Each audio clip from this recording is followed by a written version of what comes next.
আসসালামু আলাইকুম, আশা করি সবাই ভালো আছেন। আমিও ভালো আছি। আজকে আমরা আসলাম লাকপুর বেড়িবাঁধ। অবশ্যই এখানে দৃশ্য অনেক সুন্দর, মনোরম পরিবেশ। আপনারা যদি আসেন অবশ্যই ঘুরলে এখন ভালো লাগবে। অনেক পানি, এখন পানির সিজন, অবশ্যই পানি তো থাকবেই। তারপরও মানে এই পানি দেখার জন্যই এত দূর থেকে আসা অবশ্যই। তো অনেক পানি আছে নদীর ধারে, অবশ্যই অনেক সৌন্দর্য। অবশ্যই এখানে সবাই আসে, ঘুরতে আসে। এখানে সবাই আসে, মনে করেন যে পানি অপরূপ সৌন্দর্য। এখানে গোসল করতে আসে সবাই। এই যে আমার বন্ধুরা আসছে গোসল করতে। অবশ্য আপনার মাত্র আসছি, অবশ্য আমরা গোসল করব। তো এখানে অবশ্যই যদি আসেন আপনারা অবশ্যই ভালো লাগবে। তো আশা করি সবাই আসবেন, কারণ প্রাকৃতিক পরিবেশ অনেক ভালো লাগবে। সুন্দর পরিবেশ, এখন ভরপুর পানি আছে।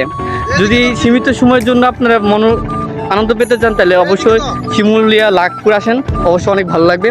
তো এখানে অনেক মানুষই আসে গোসল করতে। দেখেন এখানে অনেক মানুষ আসে গোসল করতে। অবশ্যই